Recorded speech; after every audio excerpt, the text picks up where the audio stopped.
All right. Just to say off the top of my head, I think Sean mentioned 3 studies so far. Like there was one he mentioned on phytonutrients. He mentioned Stefan van Villet. I think that's how you say his name. And regarding this paper, even if, for example, grass-fed flesh has got phytonutrients, he'll need to provide some sort of study to show that it's actually associated with beneficial health outcomes. And then he mentioned the study, what was it, in Asia, a review paper. Well, not in Asia. I had a look at it, and it looked at Western populations and Eastern populations, and it was just a review paper, and you'll need to go into every one of the studies. But traditionally, Asian cultures, they have low intakes of meat, so you might not be able to see the an effect with the intakes they're having. And so it wasn't a meta-analysis. And then the last paper he mentioned was a paper from 2018. I think it was to do with low carnitine levels and depression. And again, it could, so it's kind of difficult to see whether this is just a correlation. And just with regards to the papers which sometimes find vegetarians or people following vegetarian style eating patterns and hide, depressive symptoms, often the depression comes before the dietary change. So that's something to bear in mind. Yeah, and let's remind everybody that none of this matters because Sean doesn't think that nutritional science has any merit. That was the beginning of this last week. Well, and also he's essentially actor/comedian because it's just for entertainment. So it really, take everything with a grain of salt. I bet he has headshots somewhere. That's a scary thought, Brandon.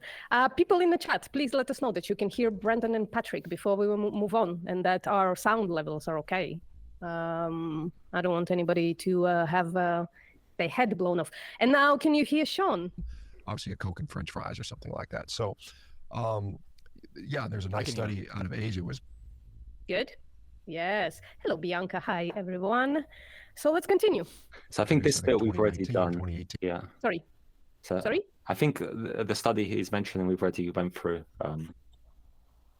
Yeah, but we can't know for sure because there are no links. I think we finished off at the start of the next section. Yeah.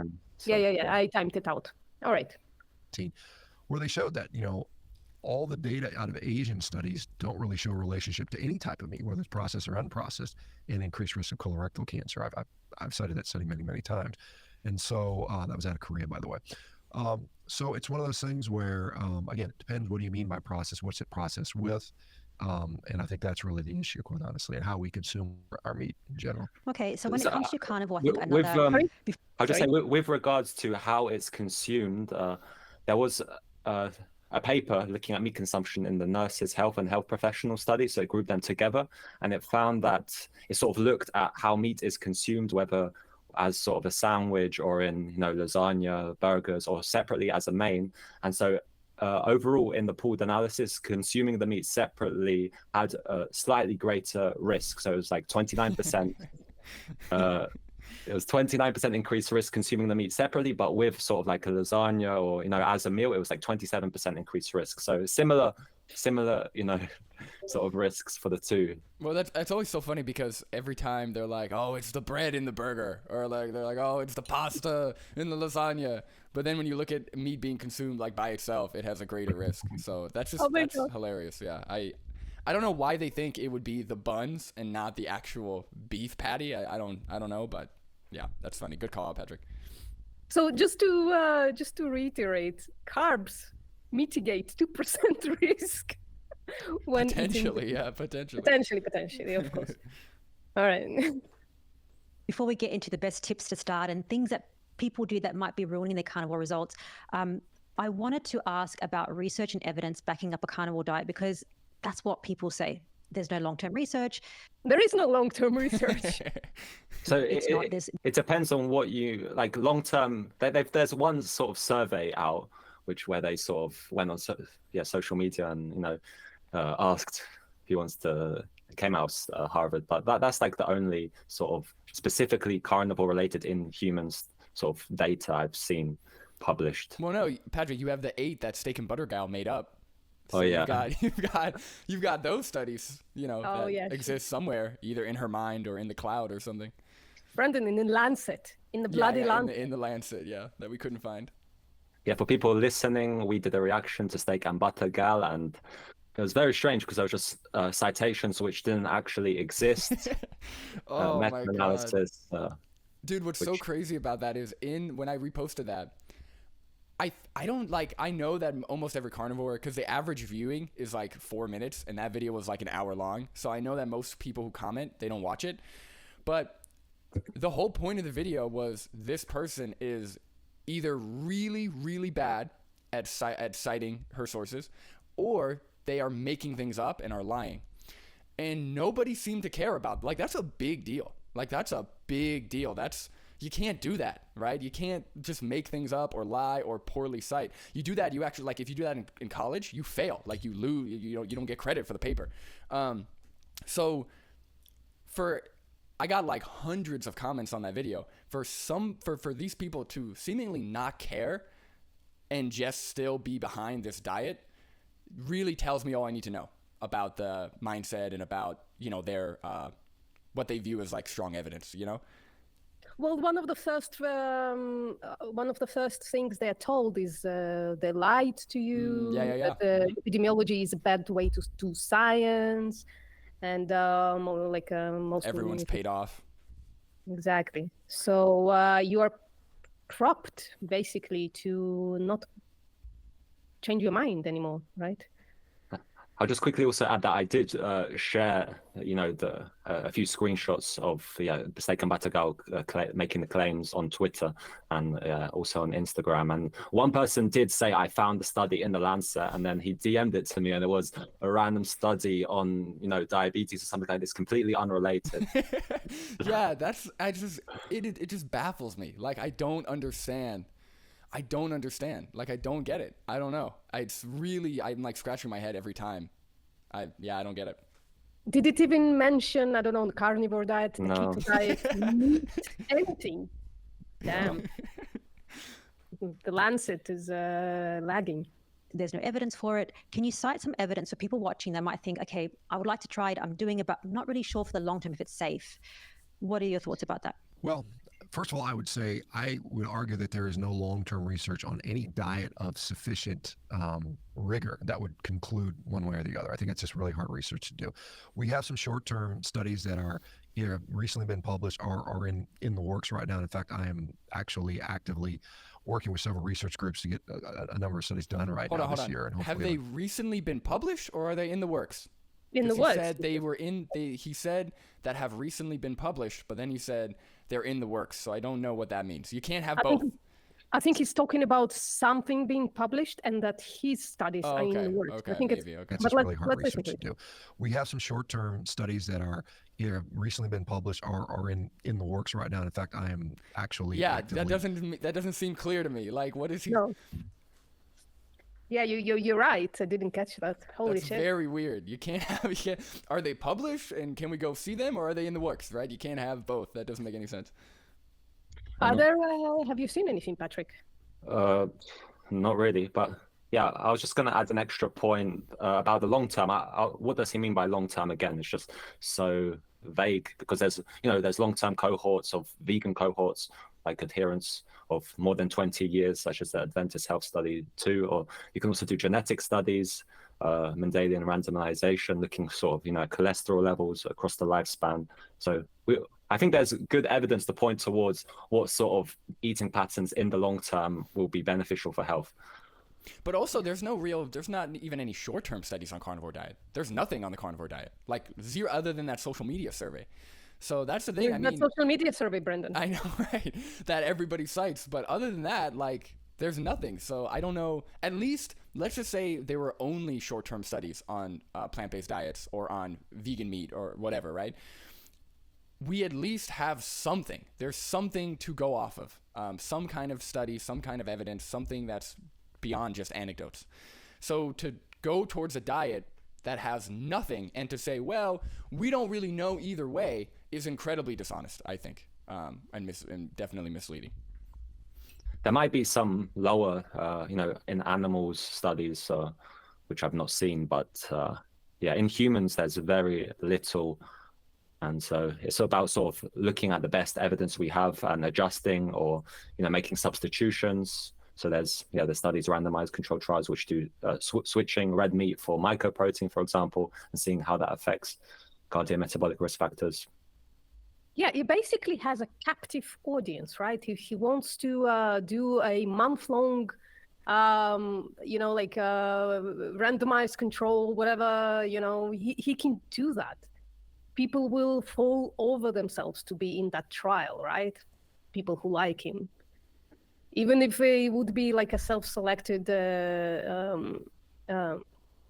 population, if you put them on a diet and win them off it and switch things around, that would be good data, right? The problem with that, I think, is if you're picking a population that's already sold on the carnivore diet, there's going to be a lot of bias. So I don't know if you're talking about putting people who follow the carnivore diet on like a plant-based diet and seeing maybe, but we probably want somebody more neutral or somebody who... Yeah, but you can do objective measurements, right? You can do your subjective stuff, yeah, right? You can do how do you feel and blah, blah, blah. But you can do objective. You can draw blood. You can look at the, biomarkers. You can do all kinds of shit. You can measure their fucking lipids. You can measure their heart rate, everything. It's like a cross-sectional would be possible, right? Taking a population of vegans or carnivores and just comparing sort of cholesterol and other biomarkers. Yeah. Yeah. So I don't know why it's so long. He's talking about short term as well. Why is it so long in the works? He's not talking about long term situation. He's not talking about decades here. Yeah, he raised funds as well for it. So Yeah. We got to research that at some point. I want to know what he did with the funds. I hope that comes out. Of course, it will come out. Working with several research groups to get a number of studies done right now this year, and hopefully they'll get started this year. Our company, Rivera, which maybe we'll talk about a little bit, we'll be doing our own research and publishing our data. Up to this point, there was a study that Dave Ludwig out of Harvard was a senior author on, where it was a survey, and so it's not really like the end of the discussion, but it certainly showed that there are at least people doing the diet over a period of at least 6 months and up to 28 years where their health seems to be doing quite well. And generally that the outcomes were quite good. There is a series of case reports that are coming out. Did he say up to 28 years? Yeah, who's on the carnivore diet for 28 years? I've heard a few anecdotes. Yeah, I mean, the only thing I've heard is either a comment from somebody being like, I've been on the carnivore diet for decades, but I haven't seen anybody track anything. It's all been anecdotes. So yeah, I don't know if he's just referring to anecdotes there or what. I don't know. And then he's talking about fucking case reports. Case reports, one of the most useless thing to make any assumptions about nutrition, right? Case report is in and on itself, you report something that is out of bounds, usually. Yeah, and the problem with anecdotes is you see this with plant-based people who are no longer plant-based.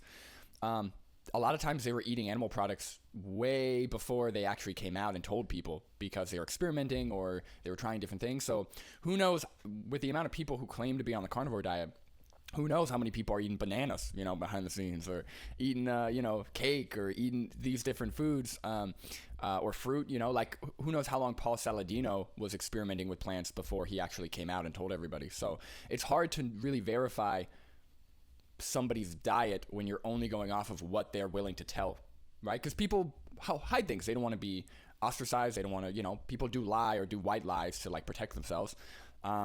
So it's hard without actually tracking a population or tracking individuals. I'll be interested to see what his reaction would be if, vegans made a survey and said, sign up if to describe how you felt on a diet devoid of animal source calories and right. If plant-based news or somebody put in made a post that was tell us how you feel on a vegan diet. If we just took those results and we're see, vegans are doing great, Yeah, exactly. Yeah. Disorders, several anorexics, which basically cured their anorexia, which is something that's just very difficult to do. There will soon be, probably within the next month or two, another case series of people with inflammatory bowel disease, which put that completely in remission with a carnivore diet. There are clear What's that disease? within the next month or two, Inflammatory bowel. another case series of people with inflammatory bowel disease, which put that Oh, inflammatory bowel disease. IBD. Well, isn't IBD the type of disease that you have long-term remissions and then you dip again into the into inflammation and fucking nightmare in it? But the remission is part of the disease, isn't it? In case of ulcerative colitis and Crohn's. I don't know. Yeah, I'm not too familiar with IBD. I do know like certain dietary changes can help with symptoms, medications too. I was gonna say about the eating disorder or the anorexia thing. There's no cure. It's not a cure, right? You just manage your relationship with your food, with body better. It's almost well, I don't want to make any claims, but it to me, eating disorders seem very psychological, right? So I wouldn't say you've cured your anorexia, right? You're just managing your relationship to food and yourself better, which helps with the symptoms of anorexia. But yeah, there's a language of cure I really don't like. And also saying you cured your anorexia by eating by eating 3 foods, steak, eggs, steak, butter, and steak, eggs, and butter. Yeah, that seems. I don't know. Did he say that there is a study coming out on this? Or? He's talking about case reports. Yeah, I think he's talking about individual case reports. Yeah. But yeah, back to what you mentioned about the flare-ups. Someone, for example, it can be difficult to sort of identify causality because someone can change their diet and then their flare-up could end at the same time as they've changed their diet. And just because of not knowing how things work in terms of causality, they could say, "Oh, I changed my diet; it cured my, Crohn's or something like this." So it's important to do everything with an expert, appropriate health professional. But also, let's just say the carnivore diet, let's say a low fiber diet does help certain individuals with like IBD. That doesn't really mean that's the best option, right? Because now you're switching to a diet that are lacking in phytonutrients, that are lacking or that are most likely increasing your risk of heart disease and other chronic diseases. Sure, you fix your IBD or you've temporarily, your symptoms have subsided for IBD, but there's long-term risks associated with that diet. Whereas if you try to find a fix with a plant-based diet, or you were able to find a medication that can help your symptoms or help your IBD, you might actually have better outcomes. I know like the carnivore people, they really don't like medication. They really don't like medicinal fixes with like pills and stuff. But if you could eat fully plant-based and take a medication to fix your IBD or ulcerative colitis or whatever, who cares? Right? Like, wouldn't you want to eat a diet that has better long-term health outcomes and fix your ulcerative colitis? You don't have to just eat beef liver and steak. You know what I mean? Yeah, and also low fiber diets are compatible with animal-free diets. It just might require a little bit more thinking, and also ketogenic diets is compatible with plant-based diets. And it requires restriction, which is what those guys are good at. They're restricting themselves to 1 to 3 foods anyways, right? So sorry, Patrick, I apologize. Yeah, I was just going to add that the more, adding some vegetable oils to a ketogenic diet will be a better, generally seems to be help create a more health promoting ketogenic diet. So it's possible because there's just so many plants of different characteristics available. Honestly, ever since I started eating puppy ears, my IBD went away. The symptoms went away. So I'm just going to continue eating puppy ears. That's probably the only thing that works. So it's not restrictive at all. That completely in remission with a carnivore diet. There are Cleo Prodigio at the University of California, Merced, and Frederic Laloy out of Belgium put together another study a couple of years ago on carnivore, basically, beliefs and motivations. And basically it was, again, more survey data. So just to remind everybody, the question was, is there scientific proof for long-term carnivore dieting? And now he's talking about beliefs and motivations. Okay. But we will be doing interventional trials, like I said, primarily probably against diabetes because it's such a huge burden. We'll show that because, as you probably are aware, a lot of people go carnivore that are diabetic, and they literally put that disease in remission quite reliably. So we'll see that. Hopefully we'll also get some studies on some of these autoimmune conditions. What did he say? Sorry? People go carnivore that are diabetic, and they literally put that disease in remission. Quite Yeah, they lost weight. Either quite weight loss reliably. or So we'll see. I was gonna say, if you're not consuming any carbs, then yeah, I can imagine your diabetes symptoms are gonna go away, or gonna Yeah, be, you're not going right. to see the insulin spikes, are you? Right, but again, that doesn't tell us anything about the other aspects of the diet long term. Like, okay, you're not consuming any sugar. Okay, so it helps with diabetes. What about heart disease? What about other things? Also, I wouldn't call what you describe as a remission. I would call it living with diabetes, right? You just do not spike in your insulin. You still have diabetes. Like losing weight would put you in remission for diabetes. But even then, I don't know if doctors would say it's a remission. I'd say, I don't know. So there's specific criteria for remission, and yeah, restricting carbs can help for management of diabetes, but in general, any sort of method which helps someone restrict calories, and there's a fat threshold, which is sort of an hypothesis which has got lots of attention and has got a lot of support behind it, that once you sort of manage to lose enough weight, then you can put diabetes into remission. Yeah, my boss is an endocrinologist. I should ask him one day. Like, damn it. See that. Hopefully, we'll also get some studies on some of these autoimmune conditions that are coming out. So, I mean, it's when we look at, like, there's always vegans saying, well, look at all these studies. Well, veganism started back in the 1940s, and there are literally organizations which have millions, if not billions, of dollars, like the Adventist Health System. We're doing this Millions of again. dollars to do. Dude, We already went like for this, the but- only thing he has to dispute the massive amounts of research is, well, there's an organization that has billions of dollars. What about the beef industry? Beef industry has way more money than any type of plant-based company or any type of like vegan industry that he thinks there is. And they lobby all the time, and they fund studies. It's just such a anything that he could say about any type of plant-based funding, we could say 5 times more about the beef industry. So I don't really see the point. But more than that, guys, every study needs to be paid for, right? Study is an expensive shit to do, right? Even to hire someone like me to be a study coordinator, it's fucking expensive. It's paying full-time job for months, if not years, right? Somebody needs to fund it. There is no free study. That shit doesn't happen. Yeah, sorry. And last year there was an interesting study which looked at the funding. I think it was from the public towards either the animal agriculture or towards plant-based alternatives. And in the US, I think it was like animal agriculture got 1,200 times more funding, and in the EU it was 800 times more funding. Right. Holy Like, what are we shit. talking about? Like, it's not even close. It's not even close. And again, I think it's like a cop-out. It's his only... Instead of actually addressing issues with specific studies or addressing the science, he just says, well, broccoli's a pretty big industry, so there's got a lot of conflicts of interest. And it's just not...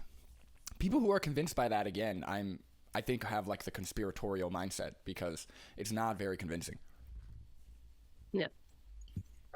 This research, and so that's why there's more research in that side. This is because they've had the money.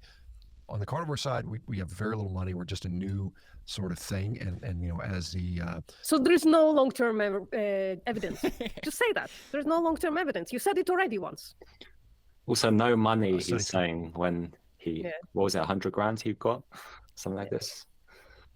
amount, we'll start to see things change. And right now, I mean, but do you need a long-term study to tell you how to eat? I don't think you do. I don't.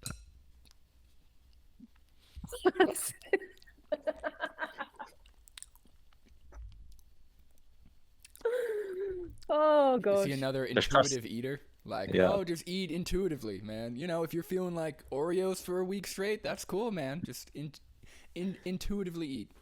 If you want to eat dirt, just go for it. Yeah, maybe he'll appeal to ancestry though in a second. I don't know. I think he will.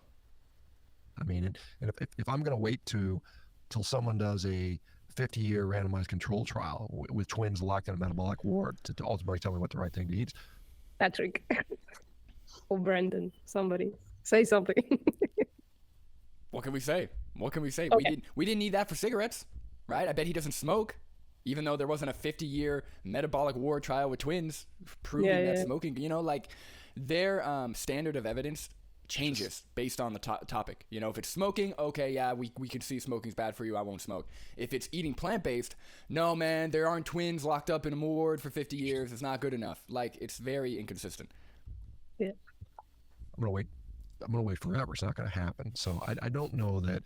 I was criticized. I did a debate with this guy, Dr. Garth Davis, who's a vegan advocate. And one of the things I said was, I really don't know the long-term outcomes because I don't think it's knowable. And I'm being very honest with that. I don't know. Oh, I understand now. So he says it's okay that we have long-term evidence for plant-based diets, but we don't have long-term evidence for carnivore diets because it's unknowable.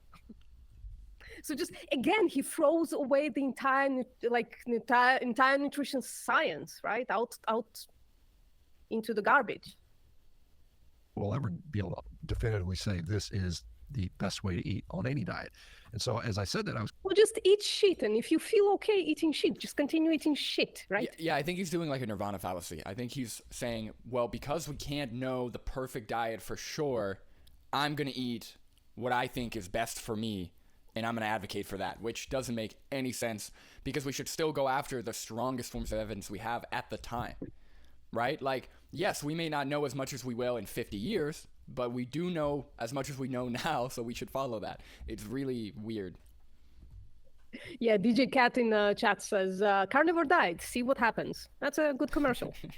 That's Like, imagine if public health recommendations were just based on, eat based on feeling. Was criticized. Well, you don't even know the long-term results. Well, no one does. No one can know that. So what I feel is that where the biggest utility is with nutrition is, in my view, nutrition has a huge role in the development of disease, the prevention of disease, and in my view, the cure of disease. And so if I can take someone who is sick today and make them not sick tomorrow, then that is a huge win in my view. And I think that is where the emphasis is. And clearly people are becoming less sick or not sick while doing this diet. And, in my... And some become incredibly sick, but we're not collecting those anecdotes. Have any of you two actually seen Sean Baker acknowledge the presence of negative experiences? So I haven't seen anybody acknowledge the presence of negative experiences. Yeah. Didn't he used to... I could be making this up. Didn't he used to have like a Facebook group from which he would throw people out if they said anything negative about the carnivore diet? I don't know, but it wouldn't surprise me. Like, yeah. My suspicion, I think probably if you can remain not sick, you're probably going to live longer. I mean, I think that just intuitively makes sense. Can I say that with 100%? Certainly no. I mean, you get hit by a bus or struck by lightning or something. But I mean, I think... Or you can be sick your entire life and live long. I mean, there are sicknesses with which you can live for a very long time. Like, not all sicknesses are terminal. Me having hyperlaxity is probably not gonna prevent me from living. Me smoking for 25 years, probably. Instead of pretending we know how to make someone live to be 120 or 180, like some of these longevity gurus are claiming now, let's take these sick people, make them not sick, improve their quality of life, and continue that for as long as possible. I think that's the best we can really hope for realistically, outside of, I don't know, uploading our brains into the cloud and living on as ethereal beings or something like that. I'm not sure. I think people have that fear factor around, you don't. Yeah, let's skip the fact that your question was barely answered. There is no long-term. Okay. No, the long-term Honestly, outcome. I was going to say he could have that just said no. Like, he could have just wrapped up that whole thing with no, and then they could have moved on. That fear factor around, you don't know the long-term outcome. Does that mean that's something bad? But you've had a lot of benefit from a carnivore diet. What was life like before you started carnivore, and how did it change since you've been 95% carnivore these last 8 years? Yeah, let's talk about your personal anecdote, Sean. Well, so I started this, I'm 57 now, so I started that when I was in my late 40s, 49 to be specific. And at that time, I'd already been on a low carbohydrate diet, so I was getting some benefit. I felt my appetite was better. But the things I specifically noted was Aches and pains that I'd had, particularly I had some pretty significant tendonitis in my right knee, that resolved after about 2 months. I noticed my digestion improved tremendously because I was eating on a ketogenic diet. I was eating obviously low carb, lots of salads and giant spinach salads and You heard it here, guys. Salads are bad. Salads are bad for your digestion. things like that. And I'd always had, just digestion, which wasn't bad, but I could just tell. Well, I mean, I thought that was normal for me. I didn't realize it was a problem until it went away. Then I was like, wow, this is what it feels like to not. Actually, I would say that that does happen, right? You live with something that bothers you for so many years that you think it's normal, right? And you only notice it if it goes away. I think that's yeah. And also, just to address the salad with the stomach issues, I mean, yeah, maybe he was eating too much spinach or too much kale to where it was irritating his stomach. If I eat too many mangoes, my stomach goes crazy. I can't eat too many mangoes. Love mangoes. What does that have to do with plant? Like, he could have just changed up his food or stopped eating the salads. I mean, he was already on the keto route before the carnivore diet. So that's one thing. He was already kind of in the low carb space. But yeah, I don't understand this thing where people will feel bad, or that's a general term, but people will have like certain symptoms, whether it's like they're farting too much or stomach aches or whatever, right? And then they'll just throw out the diet completely. They'll just be like, oh, it must be my plant-based diet. Let me try just red meat. That they can just change the foods. Like, you have the power to like change things. I was eating too many mangoes, hurt my stomach. Guess what? I figured out it was the mangoes. I just stopped eating the mangoes and everything went away. Like, you can do that. Not even notice you're digesting food, which I thought was kind of strange because I'd always, you'd eat and then you'd kind of know things were going on. And then at that point, it was like, did I eat anything? Brandon, what are you eating? A big bowl of oatmeal with 2 cups of frozen berries, just like last time. Nice. Can't even tell. There's no such things like that. I thought my energy was better. Athletically, I got stronger. I got leaner. Leaner. Okay. And so, I mean, in the, as I said, I'm an older guy, and in the 8 years that I've been. I mean, he's not lean by any measurement. He's very swole, right? I think by lean, I he don't means know. like lower in body fat. Like a lower body fat Okay. percentage. I wouldn't even say that. I mean, he's posing shirtless all the time. He has fat, visible fat. I don't know what he's talking about. Yeah, I don't know. Maybe he means Been doing- leaner than he was before. Maybe, I don't know. But I haven't seen him before he did carnivore diet, so I don't know what he looked like before. I mean, there are pictures floating with him being like a rower or something like that. Okay. I mean, this is the problem with anecdotes, right? You're now like left with a subjective experience that we all know that people tend to do revision on their past. So yeah, and that's all the information we have. In this carnivore, I've gotten quite a fair bit stronger. And I was already an athlete. I was already a strong guy back then. I mean, there's nobody who would say, "Oh, you're a weakling," but I was quite strong, quite athletic. But I just got better, and I've been able to set multiple world records in different events, primarily in rowing and things like that. But yeah, so it's He got he set world record at 50. I've heard that. Yeah, I don't know. I haven't looked into it because I don't really care that much. But I did hear that he has a couple records or something. But at 50, he said he went carnivore at age 49. Yeah, So it was recent. Yeah, it's probably for his age bracket or something. Yeah, I don't know. But yeah. Okay. it's been quite beneficial, for me personally. And then obviously the biggest benefit I've had was being able to share it with other people and see the tremendous life-altering, for the And ignore the tremendous life-altering negative outcomes. better results that I've seen on literally on a daily basis, which is really really what really gives me a lot of joy to see that. I think so many people look to you as the absolute expert on the carnivore diet, given that you wrote the book and you have a lot of experience. I think people, when they start carnivore, they need a bit of guidance. And depending on who you talk to, there's going to be different approaches to start. What do you see when people start carnivore? What is the main thing they're doing wrong? Diarrhea, rash, LDL goes up, heart rate goes up. Yeah. Oh gosh. Well, I mean, obviously there's a lot of people that,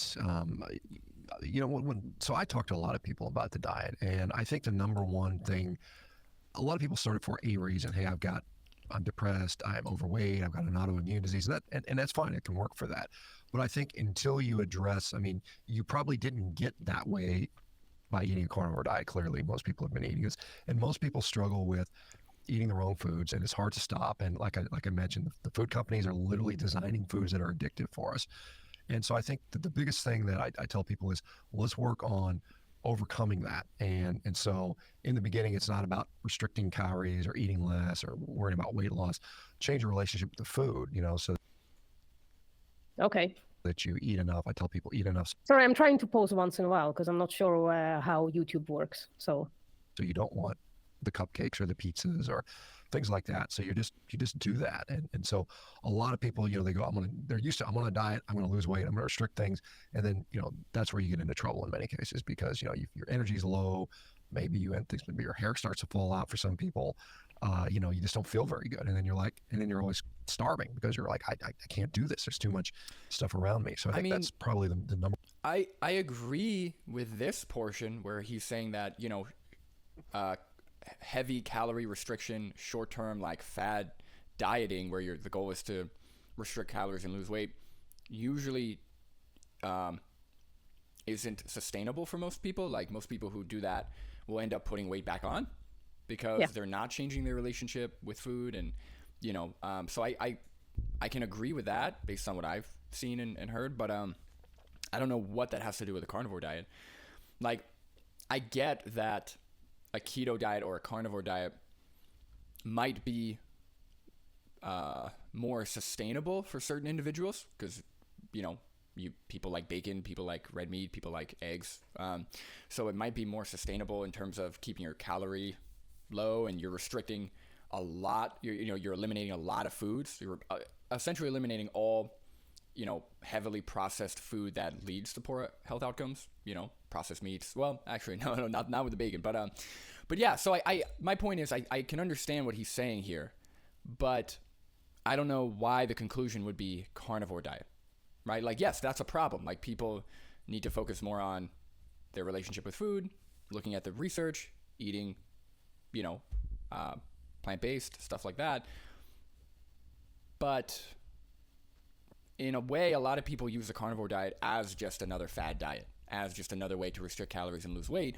Yes, maybe they can do that long term, but then you have other long-term health risks. So number one thing that I see as an approach that is beneficial. So just almost intentionally, I wrote in the book, eat meat like it's your job in the beginning because it kind of is for a while. And then once you've kind of reached that point, wherever that is, 2 months down the road, 6 months down the road, where you've kind of changed how you perceive nutrition, then you can start to dial in and work on, weight loss goals or some of these. A lot of these things will happen naturally, but on their own. A lot of people find even if they eat till they're completely full, they often lose weight, which is kind of interesting, and it's often very liberating because, a lot of people complain about the carnivore diet being real restrictive, but a lot of people find it's actually very freeing because they're not constantly thinking about food and they don't have these food intrusive thoughts all the time where they're thinking about, I just ate breakfast, what am I going to have for lunch? I say lunch, what am I going to have for dinner? Where am I going to go? Let's go to this new restaurant. Let me try this new recipe. Nobody lives like this. I know like two people who live like maybe they have some kind of more cognitive thought about food, but the rest of people just get shit. They just go to supermarket and grab stuff off nobody lives like this. What is he talking about? And also to your point, Brandon, then why is it restricting to meat specifically? Like it seems like the potato diet would work in the same fucking way. I don't know. Constantly scrolling, looking for ideas to eat. that kind of goes away. It's kind of like, and it's kind of freedom from that. It's kind of freedom from really an addiction. And I think that's Restriction is freedom, guys. that's the very early message I think a lot of people have to get. And then of course there's some of the technical, making sure you're hydrated, realizing that your digestion is going to change, and that there's some periods that go with that. Diarrhea. And how do you incorporate exercise and those types of things? So there are some considerations. And I think the other thing that's really important is having a supportive environment, because when you are on a diet and you're constantly inundated with, oh, you shouldn't eat that, it's going to kill you, or it's bad for you, or it's bad for the planet, or you don't have support. In fact, when I did a survey on 12,000 people doing the diet, one of the questions we asked was, how supported are you, either with your friends and family, work, or with your physician? And those that felt supported were much more likely to have success. It was like a 30% increase in their likelihood of obtaining success. So finding if you don't have a local support structure like friends and family that support you, at least find a community. That's why a lot of these online groups are so beneficial, and they help people with regard to. Here's the problem, right? Nobody's going to support a diet that brings your LDL to 300, right? Like, that's just based on the research we have. That should not be supported, right? If your LDL is 200, 300, 400, as high as we've seen a lot of these carnivore dieters raise their LDL, that probably shouldn't be supported. Definitely not by medical professionals. Maybe your family might support you because they love you, but yeah. And I was going to say, like, I get, like, me being vegan or eating plant-based, it does help. Like, when I'm at an event and there is no plant-based desserts, there is no, by plant I mean fully plant-based, there's no vegan desserts, there's no vegan things, I don't eat the desserts, right? So it does help with caloric intake, because I'm not somebody who's got a very strong willpower. I will eat eat a lot of the stuff that's put in front of me. So it does help. I get that. If somebody's on a carnivore diet and everywhere they go, they can't eat the extra calories they would normally eat that led to them gaining weight, that makes sense to me, right? That would be effective in weight loss. But we're just talking about weight loss or weight management. We're not talking about the other things that come packaged in the diet. With plant-based eating, you can have both. You can have weight loss and weight management, diabetes, symptom management, all of these chronic diseases being managed. And, nope, sorry, I mixed them. You can have weight loss and weight management with plant-based diets and manage chronic disease risk and all those things. You can have both. That's my point. You got there. Yes, thank you.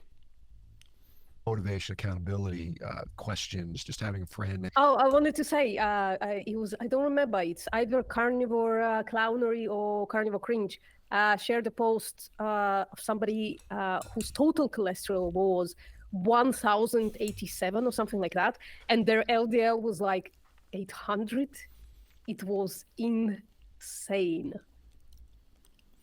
Having someone you can talk to, sharing ideas, those things become very important, and that's why. And one more thing I wanted to say: if you go into any carnivore group, people are going to start yelling at you that plants are trying to kill you. The plants are literal poison. It's toxic, and don't talk about plants. Like, it's supportive by telling you bullshit. I've been doing it for so long. In fact, right after this, I go to my meeting where I just every single day, 365 days a year, unless I'm on a plane, I'm in a meeting trying to support these people, because it is a long-term prospect for many. Not every, some people you can say, hey, here's what you do, and they go, and they're fine, and they can do it. A lot of other people, they just need that continual feedback, which, I'm happy to provide. I think it's important. So when it comes to Dr. Baker's best carnivore foods to eat for optimal health, what would the best foods be? You've got to Guesses? I like steak. enjoy like I like ribeye steaks. I like that. I mean, he literally said that. Okay. Well, to be fair, it was in the promo. Oh, right. That's true. For me, I forgot. that to me is a pinnacle of satiation, satiety. I think it has tremendously health benefits to it. And so, but at the end of the day, you've got to actually enjoy it. And I know there are people that say, I just don't like that much fat. And I think you have to just sort of dial in what you like. I think red ruminant meat tends to be what most people tend to go for and tolerate the best. So I mean, certainly that's up there. Imagine talking about a diet as something that needs to be tolerated, and then claiming it's a good diet. Like, I don't know.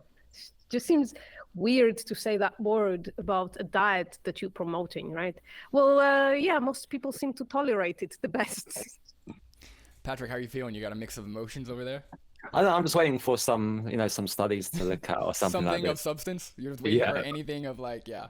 Right now, it's just anecdotes or personal feelings. Yeah. Well, that's the fun part, Patrick. Patrick is here for business only.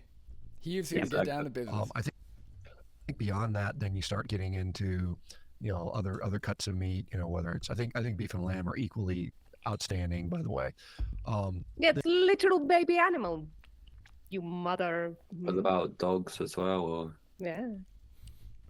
Just want to hear that again. I think beyond that, then you start getting into, other cuts of meat. Whether it's I think beef and lamb are equally outstanding. By the way, then you get into the seafood and the non-ruminant animals such as pork and maybe some of the poultry like duck and chicken and things like that, which I know people Literal sentient animals.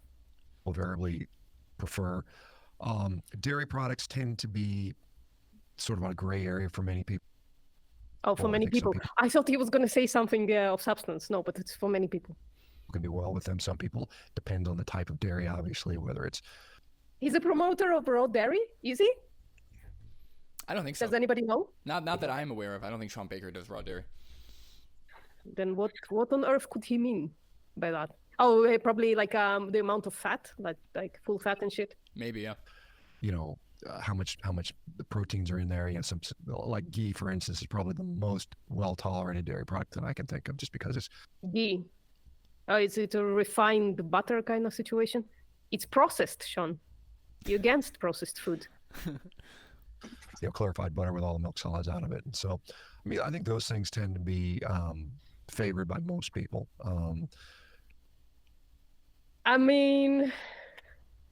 A diet that is comprised of what people can tolerate and favor, and is supposed to cure everything. And yeah.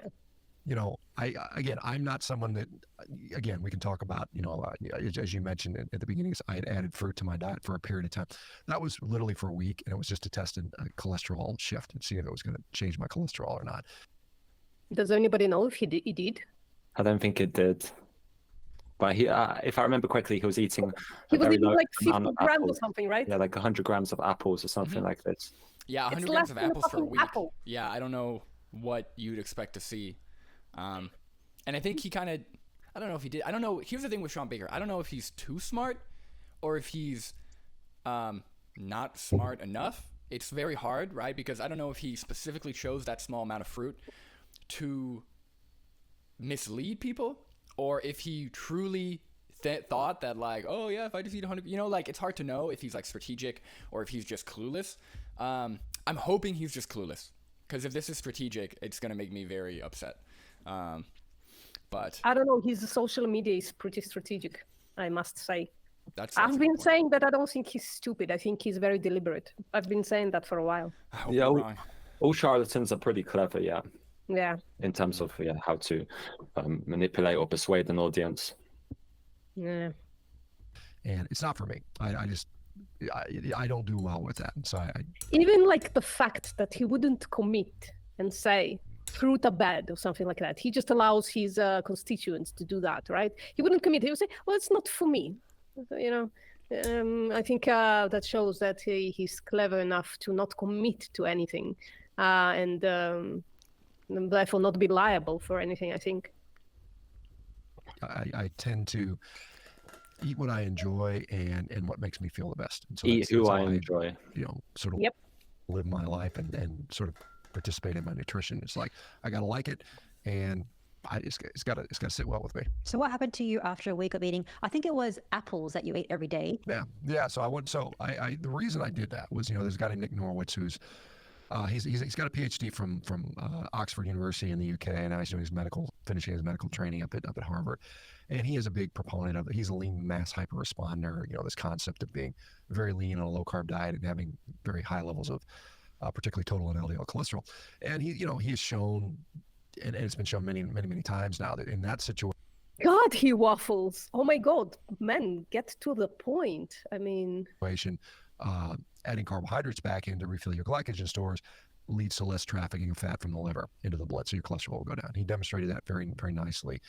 And it's, like I said, Adrian Sotomoto, who's another Oxford researcher, has shown that people on low-carb diets, being lean is the biggest determinant of how high your cholesterol might go. So in an effort for just to see what would happen to me, because my cholesterol is not super high, it's higher than most people would like, but it's not like ridiculously high. But I thought, well, let me try to add in and do my own experiment. I don't eat. Patrick, I want you to speculate a little bit. So, do you remember what his cholesterol is? I remember it was like. I think it was from what I saw about 200. I think, which is very high. Yeah. It's very high, but it's not like colossal, right? So, do you mind speculating if he has like a genetically just lower cholesterol, and that's how he keeps it relatively low? Seriously. I think 200 is still pretty high. For LDL? Yeah, LDL 200 is like, people who have like, because the range is what? It should be like 50 to 70 or like under 100, right, at least. So he's got double. That's high, yeah. I would say that I am... Oh, sorry, go ahead. No, you go ahead, sorry. I was going to say, I am interested in this lean mass hyperresponder thing they keep talking about. I haven't looked into it too much, but I could be wrong, but I think the speculation is that the leaner you are, the higher your LDL cholesterol is going to be on a low-carb diet, which I don't know how that would make sense. I would like to learn more about it, but that could also be, if there's something to that, it could also be why he's at 200 and somebody like Paul Saladino is at like 400 or something, because he does have more mass. He is like a bigger dude.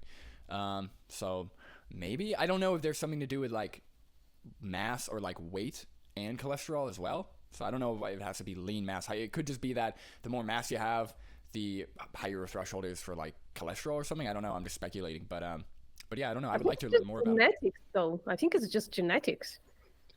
Lean mass hyperresponder is based on like the actual criteria hasn't got anything to do with BMI or leanness in it. It's just to do with HDL, cholesterol, triglycerides, and I think it was the third one, LDL cholesterol, off the top of my head. And it's just to do with people who adopt ketogenic diets. They tend to, this group of people, they tend to have these lean mass hyperresponders. They tend to have massive shoots in LDL cholesterol, and they tend to be sometimes lean, a lot of the time. I'm not sure about that, but I think it's like they just tend to be lean. So that's where the name came from, lean mass hyperresponder. But it doesn't actually, in the criteria, have anything to do with BMI. Yeah, I was gonna ask, like, okay, if you take somebody who's like obese and you put them on a carnivore diet, is their LDL cholesterol also not gonna shoot up, assuming they're not losing weight, right? Because obviously with weight loss, you tend to see a drop in cholesterol. But if they maintain, let's say you're 400 pounds and you maintain that weight, if you eat the way that lean mass hyperresponders are eating, would you also not expect to see a huge increase in cholesterol? I'm just confused as to, they're acting as if that like the leaner you are, or the more in a healthy weight range you are, the higher your cholesterol is, so therefore don't worry about it, which I don't think is true. Like, I just haven't seen anything about that.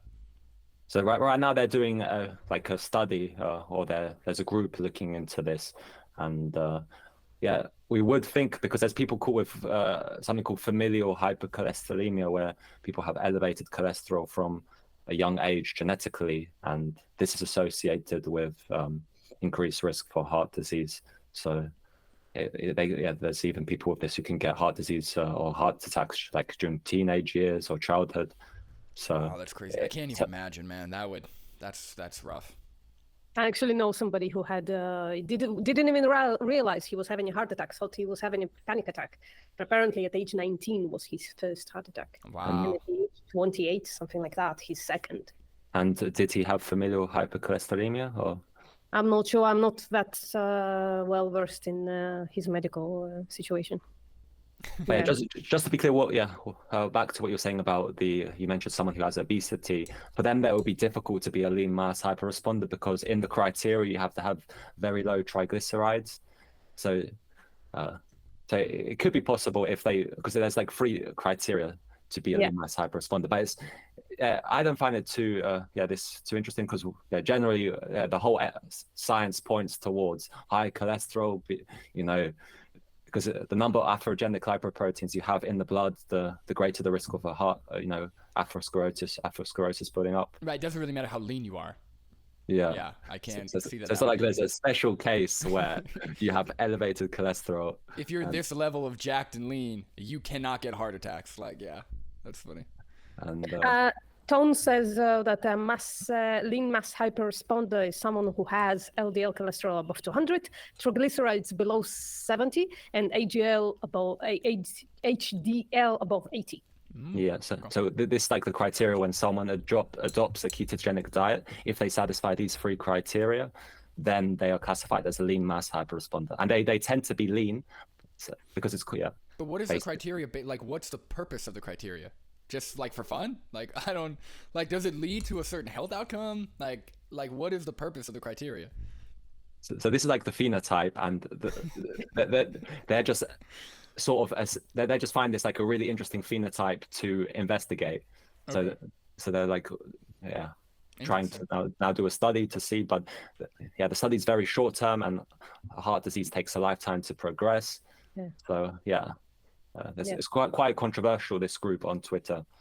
I'm gonna ask even another question. What are the actual traits of lean mass hyperresponders beyond those 4 things of having specific LDL, specific AGL, specific triglycerides, and specific body composition? So body composition isn't actually a criteria. Oh, it's not a criteria. Yeah. I've got the traits.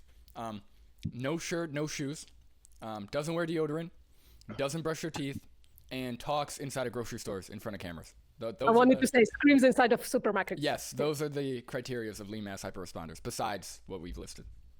But yeah, Nick Norritz, the person who did the statin and Oreo experiment, he doesn't do these things, but he blocked me on Twitter. Of course he did. Because he uploaded a tweet of Liver King and Nemo Delgado, and he wrote liver versus lentils. What do these 2 bodybuilders have in common?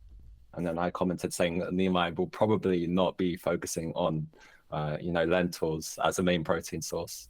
Yeah.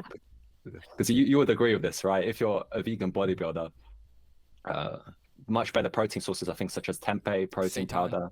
Yeah, you'd probably want to do like lower calorie, high protein foods, depending on your protein intake. Yeah. I like lentils because I'm getting like 100 grams of protein a day. But if I was going to get more, I would need to have some kind of like either a lot of tofu or seitan or something like that. Yeah. Yeah, I would need so many lentils, to get like the protein that we try and hit on a daily basis. All right. Eat Oreo cookies because I thought fruit would be a little less of a problem, and so I added up 100 grams, which is about 4 apples a day. An apple's about 25 grams of carbohydrates, so I added that in to my diet. How ridiculous is this?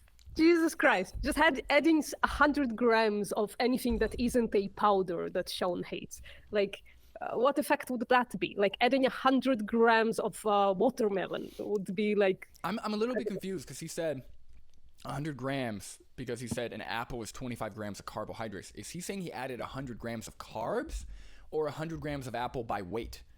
Because it sounded like he's saying he added 100 grams of carbs, that's more than just 100 grams of apples by weight. Let's see. Less of a problem.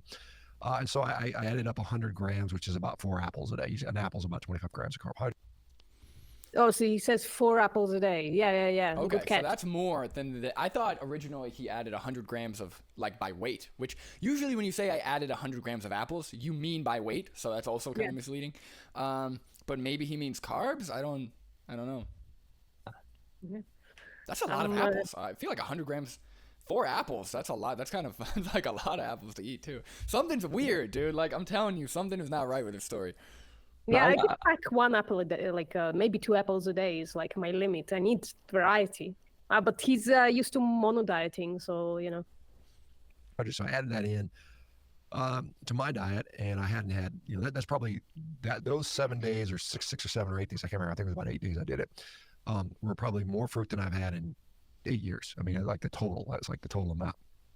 And a couple days I felt okay. By about day 3, 4, I started to notice that my stomach was just feeling a little bit like irritated. And by about a weekend, I was like, I'm just having too much gut issues. I don't want to do this. And I didn't, I wasn't really doing it for any other benefit. I didn't feel like it would help me athletically.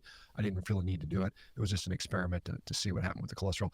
And it didn't really do much, which is kind of funny. It didn't really do much to my cholesterol, and probably because I am big right now. I'm heavy. I'm not super lean. I mean, you would look at me and say I was a fat guy, but I'm not like lean where I think that would have the difference, because I eat enough to where my glycogen is generally topped off via gluconeogenesis from the protein and fat I'm consuming. So I didn't really have a problem. Probably wasn't in a glycogen depleted state. Interestingly, and I'll share that after that experiment, and I realized it didn't do it. I wanted to see how fasting would impact my cholesterol, and it goes with this, because when I did fast long enough to deplete my glycogen, so that was about a 38-hour fast. I didn't know that he was a faster as well. Why? Is there any, I don't know. Why do people fast, Patrick? Give me some science, please. Well, I read a review about fasting recently, and the benefits seem to be just from caloric restriction. And I've seen another recent article on fasting where it actually had some negative aspects on some biomarkers to do with cardiometabolic in terms of the artery health. So a lot of people think when you're fasting, your body's sort of like in detox mode, but it's also stressful, and yeah, it detoxes you of your own fucking tissue. That's what it does. I've never felt good. I've never felt good with fasting. I've tried it for like a day, 30, what is it, 24? What's a day and a half? Is that 36 hours? Yeah. I've tried like 36-hour fast, and the only time I could ever really do it is when I ate like 5,000 calories a day before, right? If I'm eating like my maintenance calories or my usual amount, I get real like shaky. Like I don't, like, you got to eat. Like I don't like fasting. Like I think for me, I've never noticed like a benefit, like just from my personal feeling wise. So I just try and eat regularly. The day before, my total cholesterol was 156 milligrams per deciliter, which is considered fine. Most doctors would say, well, that's a perfect cholesterol level. I fasted for 37 or 8 hours, and the next day it went from 156 up to 346. So almost a 200-point jump in under 24 hours, which, that's alarming that it could jump that high, because, we're making decisions, lifetime decisions. This is on a Monday. If I went to the doctor on Monday when my total cholesterol was 156, he would have patted me on the back and said, hey, good job. If I came back on Tuesday, he would be like, oh my God, we need to put you on a statin and call the cardiologist. Wait. So he's saying that when he fasted, his cholesterol jumped by 200 points? Could be just a mistake in testing. Could be a lab mistake or something.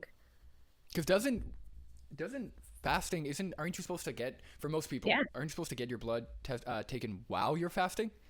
So that way you don't have the influence of what you ate that morning? Yeah, 12-hour fast, yeah. But here he did 1 day and a half, right? So, maybe. But it somehow jumped to 100 points. Yeah, don't we also have like evidence that people who like don't eat like in a fast, the cholesterol actually falls? I think I have seen some, particularly carnivores, mention on Twitter that when you fast, your cholesterol goes up. So it's possible, but it will be potentially, after 1 day and a half, his body's quite stressed. So I don't know. That's very strange. Yeah. Well, then we have again no choice but to trust Sean's anecdote. So it's just how crazy we make these decisions based on one single lab value, and that's why nobody makes decisions on one single test. Yeah, no. The last time I checked, you don't get a statin prescribed the day you walk into the doctor's office. Usually, you have repeat visits. I would hope there were some other you would have some recommendations. Try and change your lifestyle, try and do this. But if you have like chronic high cholesterol, then you would be prescribed a statin. That would make sense to me. Yeah, my doctor even didn't call me. I did in the first, after one, I think even after 7 or 8 months of going vegan, I did find myself dipped into low B12, which to me indicates that I was already kind of deficient before going vegan. But my doctor didn't even call me. like until we did like a repeat test like a year later. And by then I got my supplement on track. So it took you 1 year to get a supplement. No. When I saw the results, I immediately checked my supplement. My supplement was like one of those multis that the B12 doesn't really absorb. So I got the isolated B12 thing. And since then, I even got too high. I even got past 900 on my previous test, the one before this one. I was a bit zealous. When people ask me about labs, I kind of like, it depends what else is going on. There's a lot of variability there. I'm not too excited about those numbers because very often, But Sean's LDL is consistently high, isn't it? It's consistently above 100, isn't it?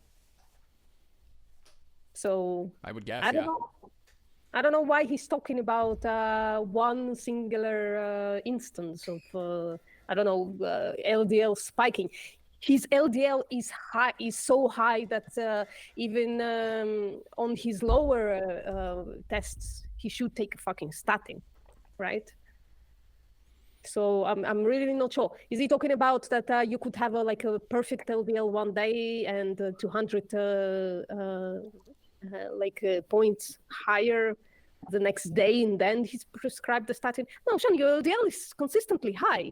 Whatever happened in that specific test after fasting for 40 hours or whatever, nobody would, a doctor would ask, what are you doing? What did you do that it jumped so high, right? They would investigate. They wouldn't just prescribe statins. But Sean's LDL is so consistently high that he should probably take a statin, shouldn't he? Without the clinical context, and very often that's not really looked into. I mean, when you go to the doctor and you come back and your LDL cholesterol is 150, they're going to say, here, statin. They're not going to ask you, hey, what did you eat the last couple of days? Have you been exercising? Well, I mean, what did you eat the last couple of days? If your cholesterol jumps from LDL from 70 to 150, fuck yeah, they're going to ask, what the fuck are you doing? What did you do in the past few days? I mean, that's ridiculous, Sean. That's a ridiculous claim. That's not ever part of the discussion, and it should be, quite honestly, but it's not. Let's talk about blood glucose, because I think that when people start a carnivore diet, I see this a lot on my community. They are otherwise healthy, all their markers are fine, and then one member said, oh, my blood glucose went up to 120, my fasting, my A1C is 6.2, everything else is fine. One member, we see it all the time, right, in Carnivore Cringe. Well, I mean, with regard to the fasting blood glucose, and this Wait, didn't it happen to Sean as well? Wasn't his blood glucose borderline or something? He was like, his HbA1c was pre-diabetic. Yeah. And before he says, oh, it's just one test, HbA1c tracks your fucking blood glucose for several months, doesn't it? That's what this test does. And I think his fasting glucose was high as well, yeah. Yeah. It's fine. Well, I mean, with regard to the fasting blood glucose, and this is something that I think is, when we talk about fasting, what does it actually mean? Well, fasting should mean that you have nothing in your gut so you're truly postprandial, you're truly in a fasting state. And when you're consuming, say, a steak, it's going to sit in your gut and take a long time to transit through, and that's by intention. These new drugs, the GLP-1 receptor agonists, the GLP-1s. I mean, when literally. What's a GLP-1? So these are it's medication to help with weight loss. So it's like Ozempic, I think. Oh, my favorite subject lately. Okay, GLP-1. I'll remember that. Really, when meat and beef goes into our gut, it stimulates GLP, which slows our gut down so that we can have more time to. How does he know that? How do you know that, Sean? Is it nutritional studies? Absorb that nutrition. So I think a lot of people, particularly when it comes to fasting number, you need to fast longer to get a truly fasted glucose number. So an overnight fast of 12, 14 hours after a steak might not be long enough, and so you may still be post. Evidence? So he's trying to say that because meat sits longer in your gut, you may have to fast longer to get a more accurate blood glucose reading. I just don't. Yeah, I'd have to see some evidence for that. I don't know, is that speculation or? Yeah, and doesn't it sit in you like was it 24 to 72 hours? So at worst, you have to fast for 3 days before you take a blood glucose. That's a little extreme, isn't it? Like, Yeah, even no. if it was true, if that test was true, right? It's something that you can't expect of people to do for that test. So that test wouldn't make the market, so to speak. It wouldn't be adopted because nobody would fucking fast for 3 days for a blood test. I mean, it's just ridiculous.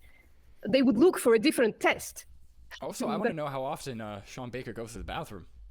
How long is he sitting in his gut for, you know? Is he going like once a week? Once every 2 weeks or something? What's going on?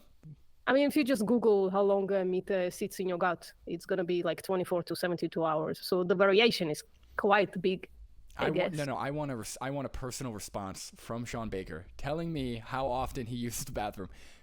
Dr. Sean Baker, if you are watching this or listening to this, give me my response. You have 48 hours. Well, the chances are non-existent for that to happen. But maybe you can clip this, Brandon. And I will, yeah. Honestly, that would just be fun. He might just respond to it as like a joke, but I might post it on my channel or post it on Instagram or something. He might, when he does his, he sometimes films himself with like a bloody cutting board. Oh, dude, I hate it so much. Oh my God. Like he's got the big knife and he's like all smug eating a steak while somebody's saying something totally wrong in the video next to him. Oh, I hate it so much. In the comments, he owned them. Fuck me. Prangial. There is, so I would say maybe 18 hours, maybe even 24 hours to really get a fasting number. There is, depending on what the... What do you mean, 18, 24 hours and that's it? So he poops every day? Sean, do you poop every day? I really want to know now as well. I'm joining in, Brandon. Sean Baker, tell please. us how often do you poop? Patrick, I have an unrelated question. Is that jawline genetic or are you doing something? What do you mean? For it? Your jawline, buddy. Is that genetic or are you doing something special for it? It's probably the light. I mean, the light's good for sure, but I don't know, man. I don't know. Looking good over there. Are you mewing? Are you doing the chewing thing? I don't know what that is. That rubber thing that you chew on to help your jaw? No, you're not doing that? No. All right. I'll look into some stuff. Yeah, Patrick is looking very cute today. Yes. Yeah, with Brendan. I appreciate the compliments. Everyone here is looking great. Thank you. Including Sean Baker. I think Sean looks great with Alpine. Oh, he's flagging Alpine Butcher. He's flagging. So he's making money right now. He might be, Alpine honestly. Yeah, I don't Butcher. know. It's hard to know. That's the thing with social media, man. There's so many sneaky tactics. I think it didn't work so far. Free vegans haven't noticed it for watching it for 4 consecutive hours already, and none of us notice it. So, not working. They should take away his check. I would say maybe 18 hours, maybe even 24 hours to really get a fasting number. There is, depending on what this person's background was, maybe they were pre-diabetic, maybe they had some diabetic pathophysiology going on. And so we always have, there's also the so-called Samaji effect or dawn effect that occurs where glucose in the morning rises. There is data coming out now that depending on what the person does, we know like for instance, elite level athletes like professional cyclists and ultra marathon people will see their blood glucose. Some of them will see it skyrocket to 300, 400 milligrams per deciliter, which is incredibly high. And some of those people actually have higher postprandial glucose responses as athletes. And so I think we're learning that there is a little bit more subtlety to this. It's not necessarily what's going on with that person, but the other thing is that finish the fucking sentence, Sean. Sorry, Patrick. Do you have anything smart to say? Okay. Nothing to add, yeah. You didn't name anything. You didn't name a study. You didn't even talk about what the research was really, really referring to. And you just dropped in the middle of a fucking sentence. Make the point, Sean. Yeah, I don't know. We know that A1C is generally considered a 3-month, assessment of what our glucose has been. However, that's assuming a red cell lives 3 months, and sometimes it's assuming the red cell lives 3 months.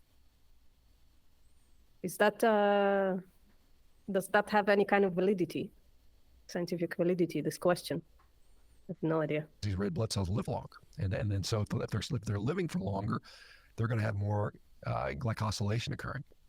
Oh, so his claim is that if you're on a carnivore diet, then your red blood cells are going to live for longer and therefore accumulate more glucose in them?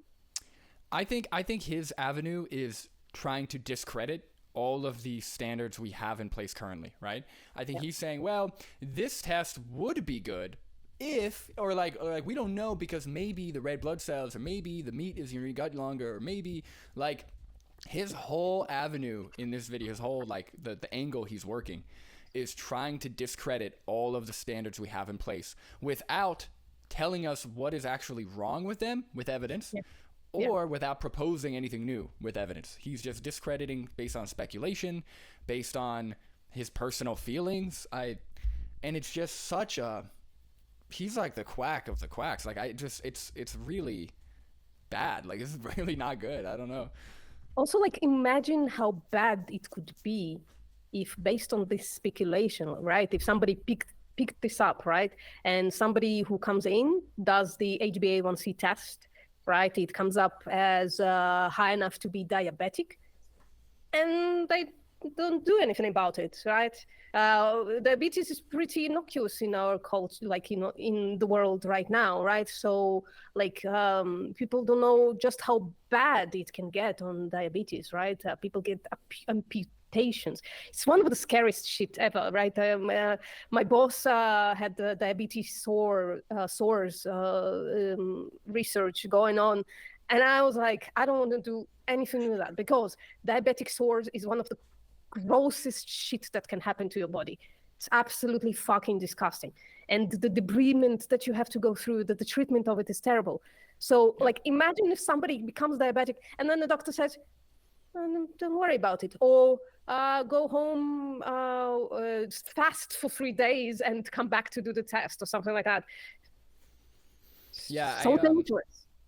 Well, I people lose their lives to diabetes. Like people. I had a friend who literally lost his father in high school because he wasn't managing his health. Like, if you don't manage diabetes, you can very quickly get get a limb amputated or lose your life. It's not a joke. And I want somebody to ask Sean, like, okay, if you can have whatever, like, if you can implement the standards that you would want to see, what would it be, right? Because he's got a lot of like critique for all these tests and all these recommendations, but he's not actually proposing anything different, or anything, like, he's not actually saying anything of substance of like to create positive change or things that he would want to see change. He's just kind of saying, well, don't listen to all that, and that's it. Like, he's not saying don't listen to all that and do this. He's kind of just saying, well, don't listen to all that.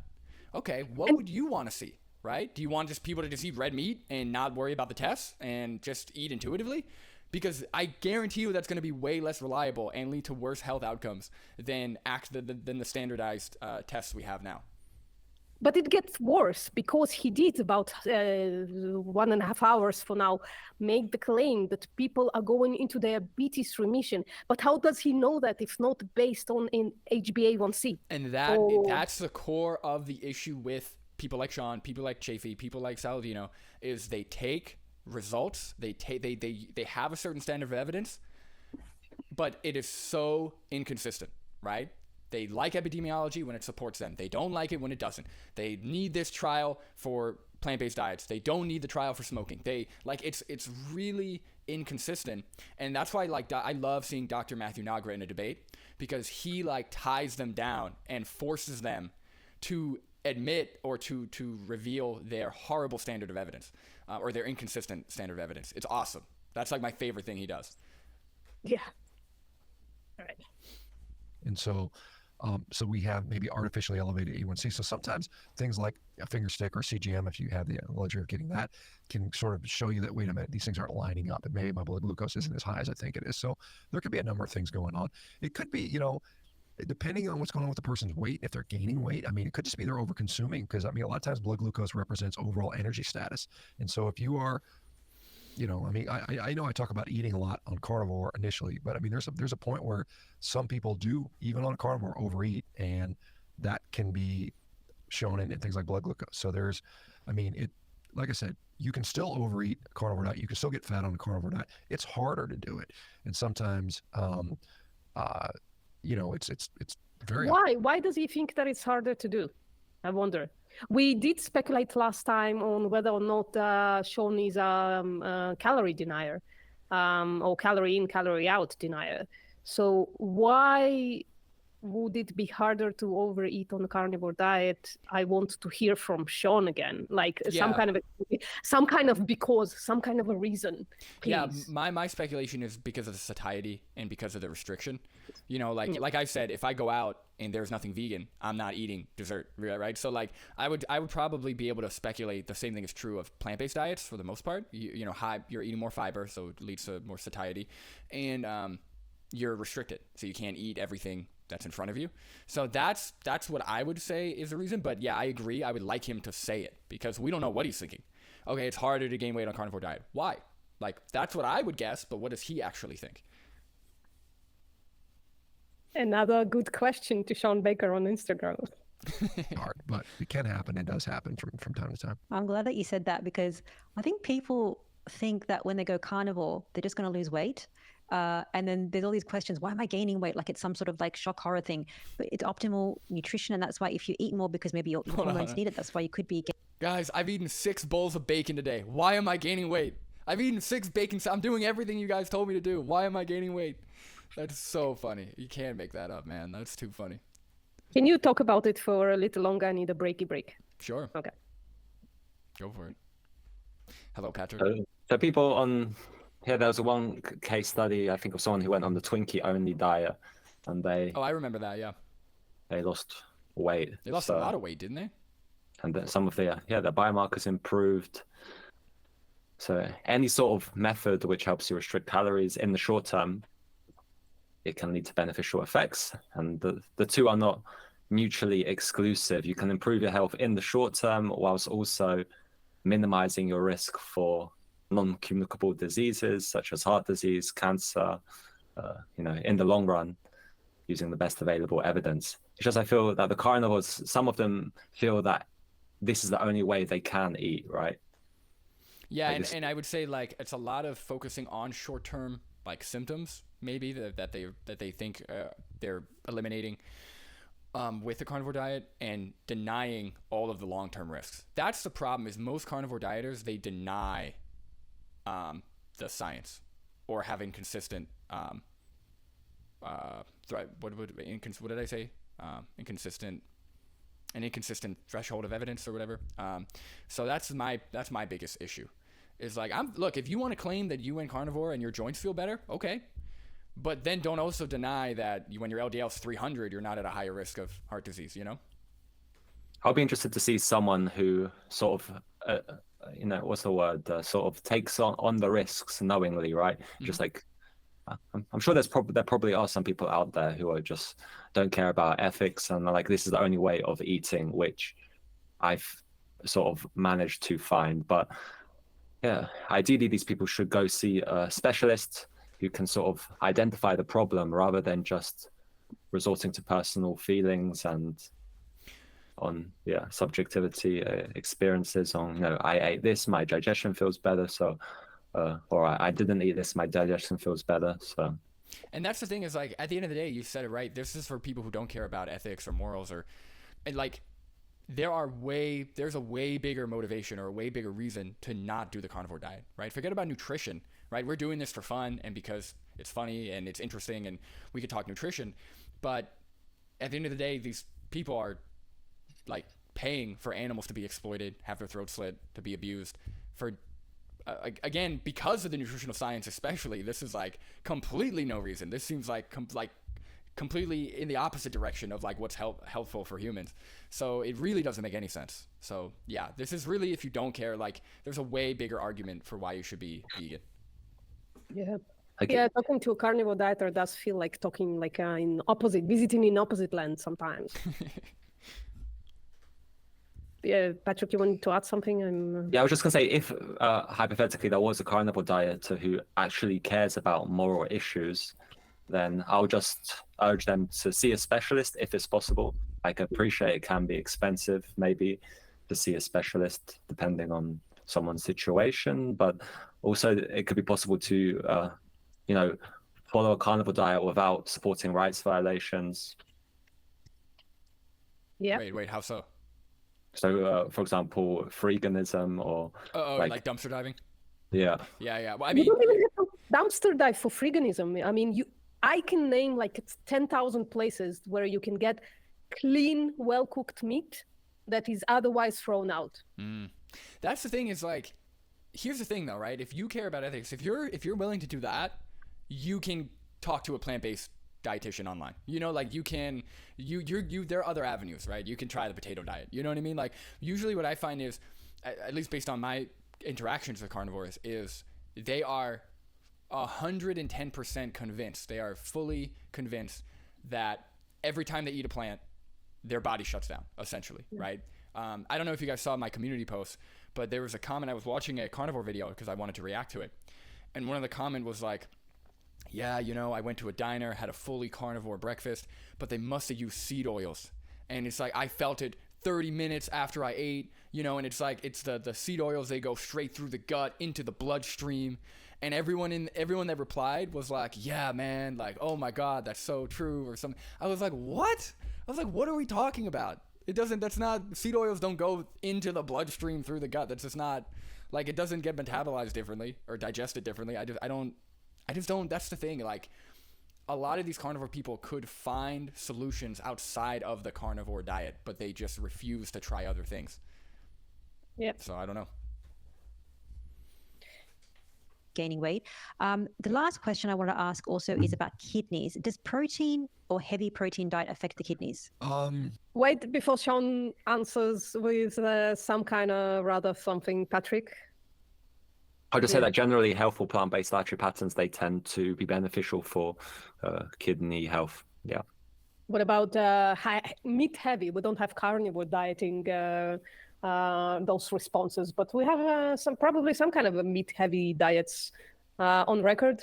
But generally, for example, the indices which score healthful plant-based dietary patterns, within there, they score animal foods negatively. So people who are scoring higher in healthful plant-based dietary patterns, they'll tend to have lower meat consumption there. I'm sure there's papers which look at red meat consumption specifically, or individual animal products.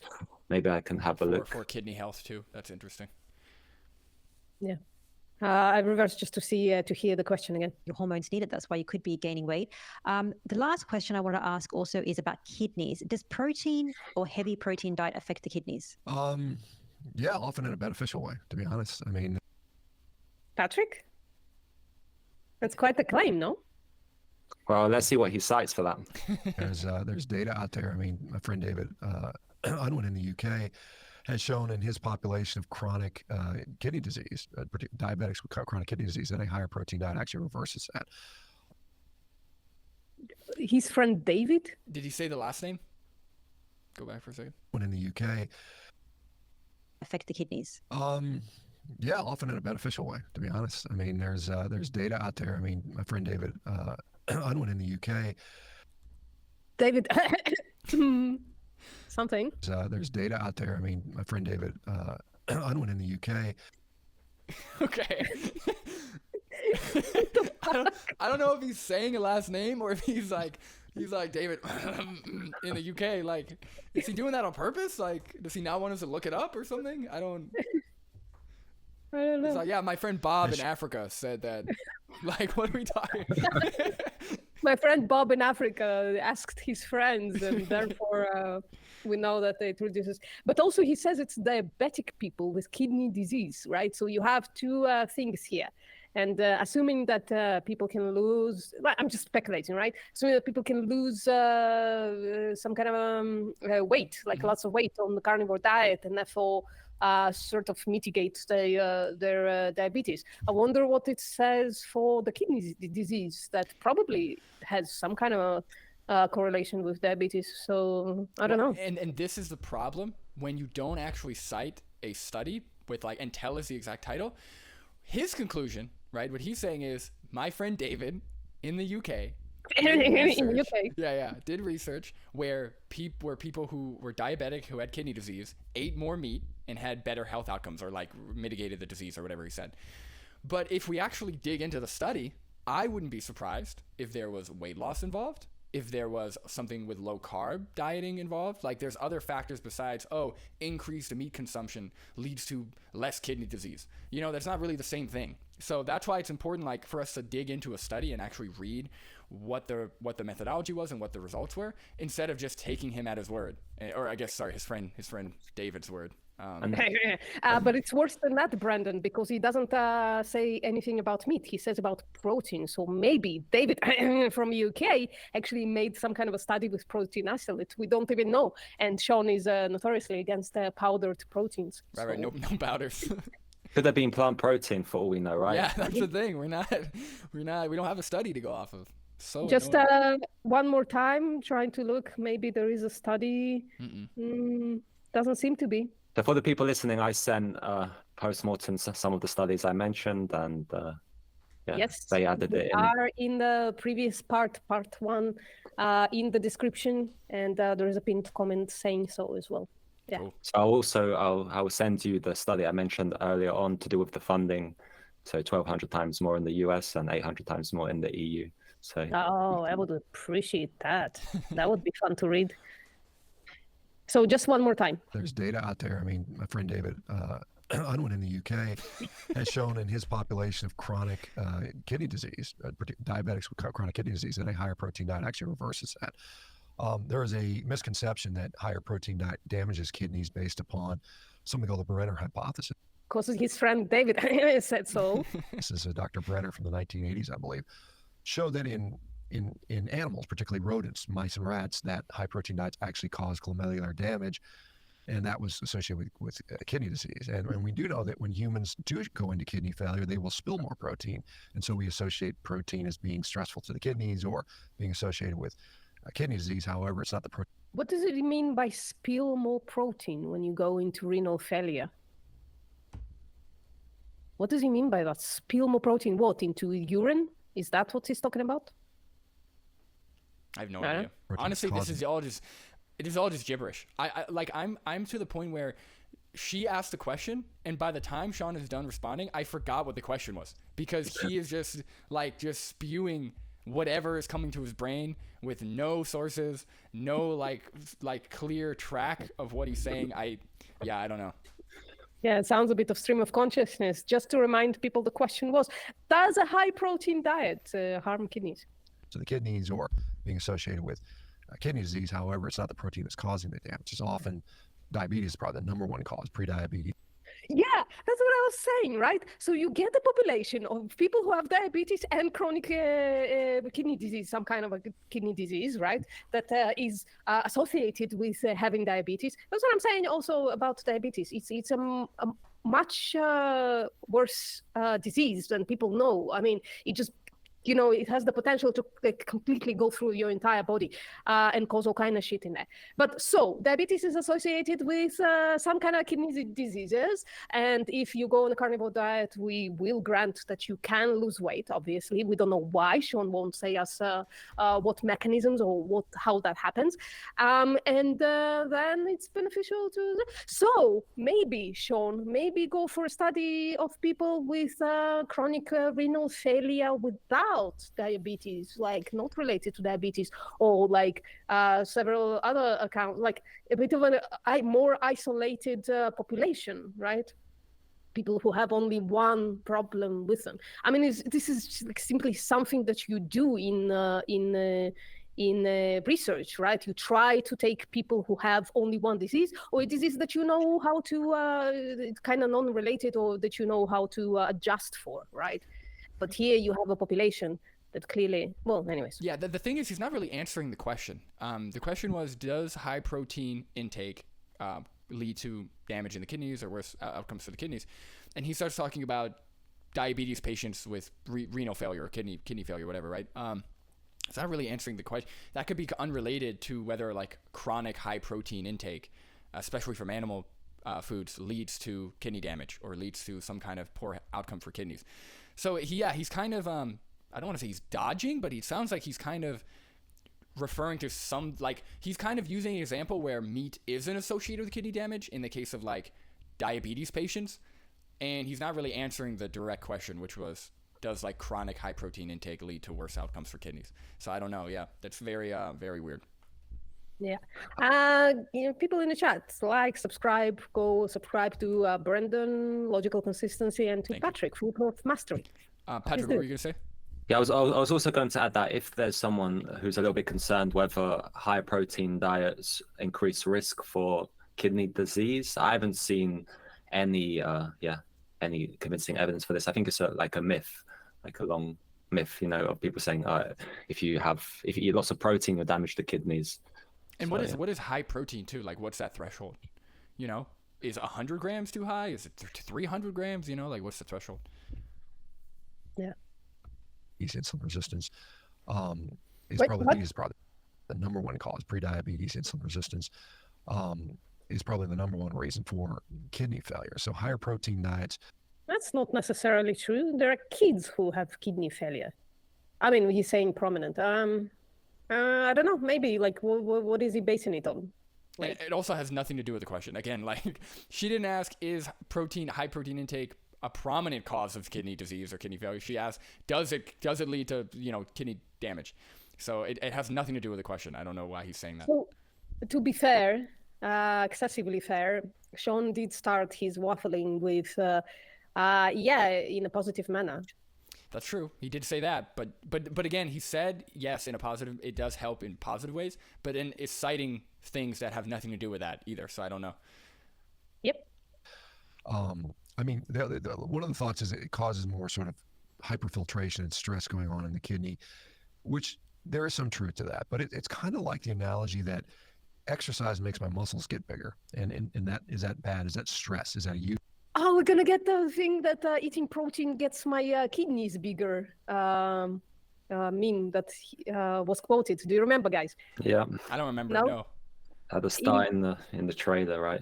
Yeah, in the trailer, he said, "Well, if Oh, you yeah, got yeah, the- yeah, yeah, yeah. Okay, yeah, I remember. Okay, yeah. Let's see what he says. Exercise makes my muscles get bigger, and that is that bad? Is that stress? Is that eustress? We know that, like, for instance, pregnant women, their kidneys get bigger. We know this if you have a nephrectomy and you lose one of your kidneys, your other kidney will have compensatory enlargement. And so when your kidneys deal with higher protein, they make it bigger. And Okay. and Now we know what he's talking about. Okay, so now the context is there. So he's saying the kidneys will get bigger, not the protein. Okay. Now. Yeah, we get it. 5 minute body did him a terrible misjustice, frankly. I don't think that's a problem. In fact, what we see in old people as they shrivel up and die and they become anorexic and cachectic and sarcopenic and their brain shrinks, all their organs shrink down. That's a sign of impending death. So having big plump organs is not necessarily a problem. I mean, Patrick. Yeah, I don't really have too much to add really to that. I mean, I can use a great example. If we're just talking about like speculation, bodybuilders who are huge, who take different drugs, their organs are ginormous. So bodybuilder, especially like big bodybuilders, when they do autopsies and they take a look at their organs, their hearts are like twice the size of a regular heart because of all the drugs. Their kidneys, their liver, they're all huge, and they usually have, like, depending on the cause of death, but a lot of times they'll have like little tumors in the organs as well. So I don't think you can say, okay, because old people, when they're close to death, they have smaller organs. I don't see anything wrong with big, plump organs. Okay, well, bodybuilders have huge organs and they still have worse health outcomes. So it's not. This is why you need science and you need evidence. So this is not good. Like, I don't know. I mean, if you have liver hemangioma, right? Hemangioma is basically, it's a benign tumor that's made out of like blood vessels, right? And I saw one, I think I still have pictures of it, this big coming out of Oh some my body. God, that's crazy. That's amazing health outcomes, isn't it? If somebody has giant hemangioma of the liver, then it's good news, right? Yeah, I don't know. there are some exceptions. There's a tumor or something like that, or I'm sorry. There are exceptions. Okay. livers for some reason if they're very fatty, but it's not generally the issue. I mean, I think Stu Phillips has a wonderful paper in 2018 looking at a huge systematic review of higher protein diets versus lower protein diets, and this is in healthy people, no effect on negatively with kidney damage. Jose Antonio has done studies. So wait, we actually have like a full searchable study now. You So said Stu Stu Phillips, Phillips. 2018. High protein versus low protein. So he's very well respected, and yeah, as I mentioned, I think Higher it's a protein myth diets versus that low. protein harms the kidneys. Yeah. So More protein diets. I would trust And this. this isn't healthy source. people. No. Yeah. Brendan, are you looking it up? Mm-hmm. Cool. We finally have something to look at.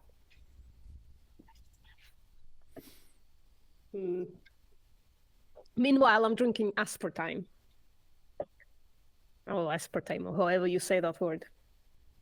It's some kind of a zero drink that I don't want to advertise. Don't do what I do, guys. Don't drink zero drinks. But actually, Patrick says it's fine, so. Okay. Yeah, I'll look at. I'm just curious for my own, but yeah, I trust Patrick. Sorry.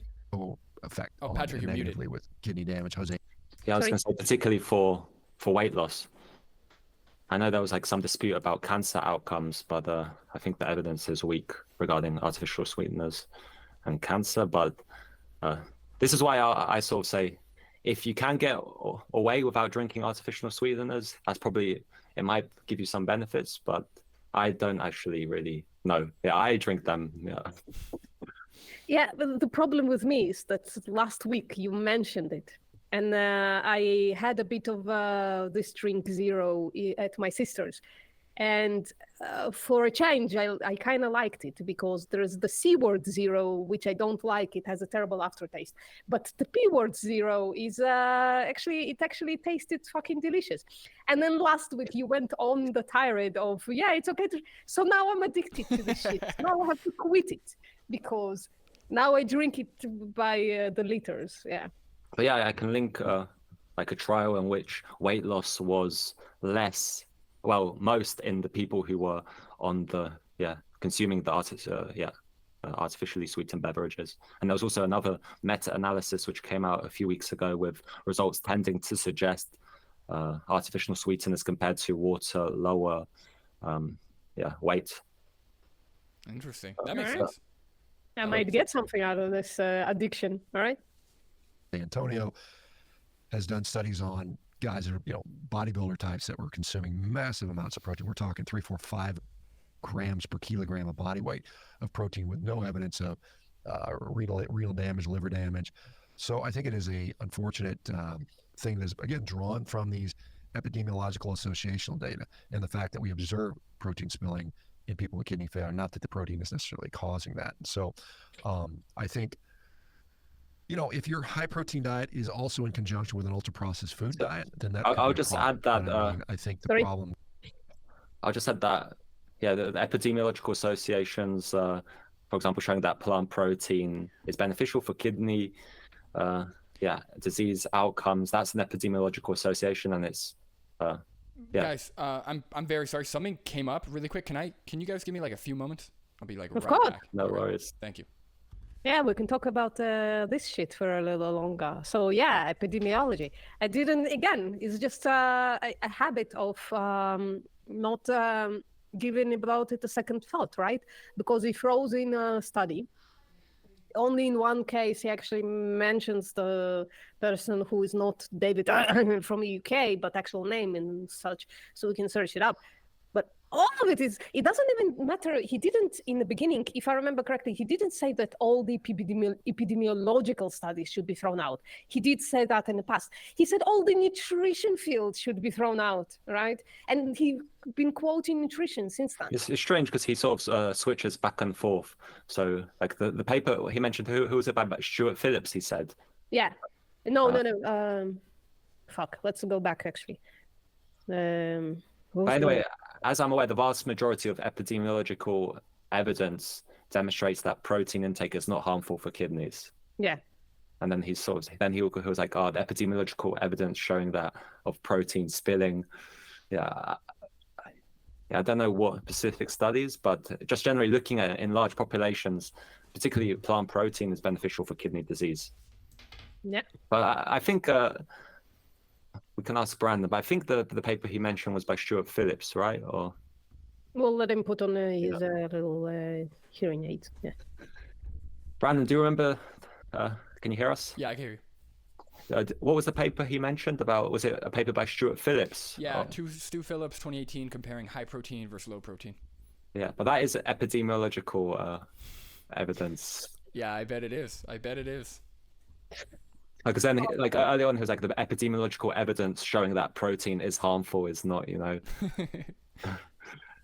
Conjunction with guys, ultra-processed. something came up out of nowhere, so I may have to go in like a couple minutes. All right.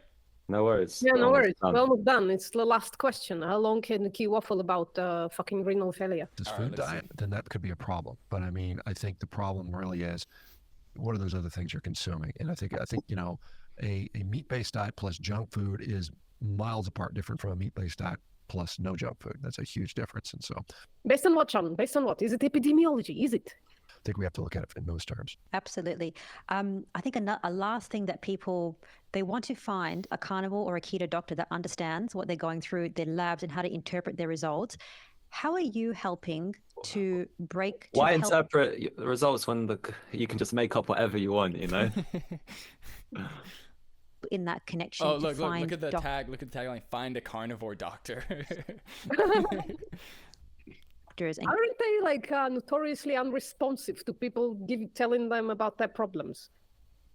get don't know. support. Yeah, absolutely. I mean, a lot of people who can go on a carnivore diet don't really need a doctor. I mean, if you're pretty healthy, What? What a fucking claim! Oh my god.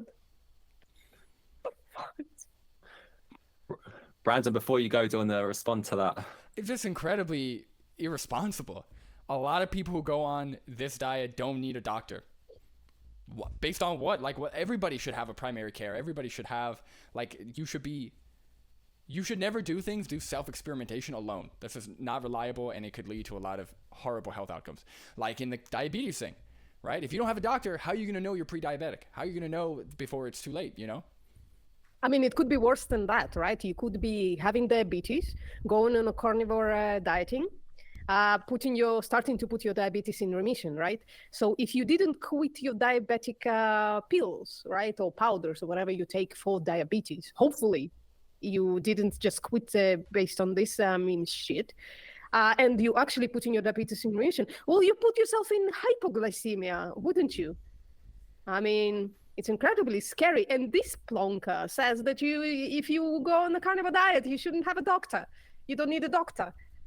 Fuck. Yeah, that's crazy. but if you're on a lot of medications, if you're diabetic, if you're on hypertensive medicines, antidepressants, things like that, a lot of times you have to be careful because you can become hypoglycemic, you can become hypotensive. Okay. There is some nuance on how to prescribe medications, and so Yeah, but how does that? How does him saying that people on the carnivore diet don't need a doctor? Yeah, I mean, people are going on the carnivore diet to like put themselves in remission for all of these diseases, right? They're not just doing this meme diet because it feels like, right? They have something to fix. that's a great point. Yeah, I think most like healthy, young, athletic individuals are not going on a carnivore diet, right? It's usually people who are probably overweight, probably have other issues. So to start out by saying, you probably don't need a doctor, seems very irresponsible. Before, like, he's clarifying himself a little bit now, but to have that claim to start, maybe you shouldn't have said it like that. I don't know. Yeah, and it's notorious that people who listening to somebody talking, right? They're walking away with 3 things that they remembered, right? What are the chances? It's not going to be most carnivore dieters don't need a doctor. Right. What are the chances they're going to not remember him waffling about how you might need to and not remember this very clear point of not needing a doctor? Very true, guys. I I'm co-founder- very sorry. I do have to go. Just something totally random came up, but thank you everybody for watching. Definitely follow Patrick. This is Postmortem is hosting the stream, so I hope you're following her.